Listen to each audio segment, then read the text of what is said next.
President Biden, who is now speaking and making remarks really with regard to what's going on right now. We'll take you there right now. Here again to underscore the responsibility in making sure that products that they are producing are safe and making them public what they are and what they aren't. Since then, I've met with some of America's top minds in technology to hear the range of perspectives and possibilities and risks of AI.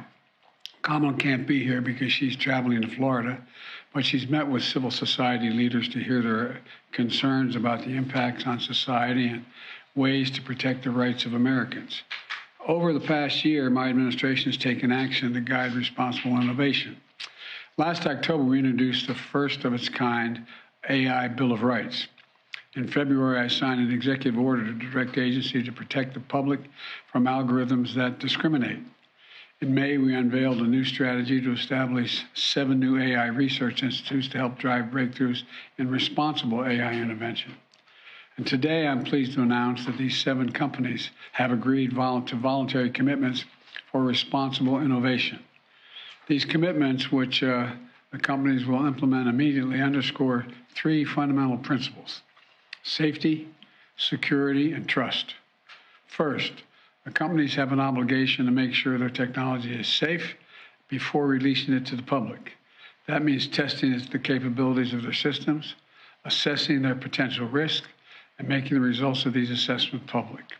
Second, companies must prioritize the security of their systems by safeguarding their models against cyber threats, managing the risk to our national security, and sharing the best practices and industry standards that are necessary.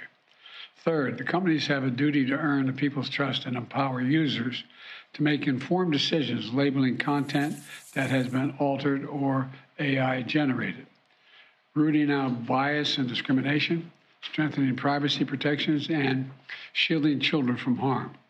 And finally, companies have agreed to find ways for AI to help meet society's greatest challenges, from cancer to climate change, and invest in education and new jobs to help students and workers prosper from the opportunities, and there are enormous opportunities of AI.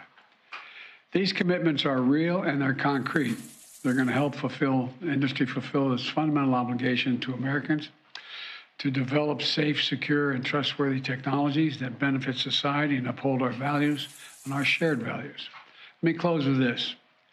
We'll see more technology change in the next 10 years or even in the next few years than we've seen in the last 50 years. That has been an astounding revelation to me, quite frankly. Artificial intelligence is going to transform the lives of people around the world. The group here will be critical in shepherding that innovation with responsibility and safety by design to earn the trust of Americans. And quite frankly, as I met with world leaders, all the G7 is focusing on the same thing. Social media has shown us the harm that powerful technology can do without the right safeguards in place. And I've said at the State of the Union that Congress needs to pass bipartisan legislation to impose strict limits on personal data collection, ban targeted advertisements to kids, require companies to put health and safety first. But we must be clear-eyed and vigilant about the threats of emerging technologies that can pose, don't have to, but can pose to our democracy and our values. Americans are seeing how advanced artificial intelligence and the pace of innovation have the power to disrupt jobs and industries.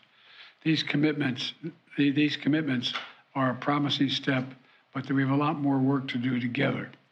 Realizing the promise of AI by managing the risk is going to require some new laws, regulations, and oversight. In the weeks ahead, I'm going to continue to take executive action to help America lead the way toward responsible innovation. And we're going to work with both parties to develop appropriate legislation and regulation. I'm pleased that Leader Schumer and Leader Jeffries and others in the Congress are making this a top bipartisan priority.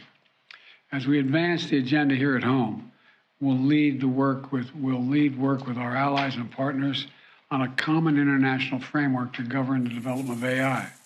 I thank these leaders that are in the room with me today and their partnership, and their commitments that they're making. This is a serious responsibility. We have to get it right. And there's enormous, enormous potential upside as well. So I want to thank you all, and they're about to go down to a meeting, which I'll catch up with them later. So thank you, thank you, thank you. Mr. President, can you tell us about the hacking of cabinet officials by China and the threshold of concern you have about that, sir? Ready? How we get these guys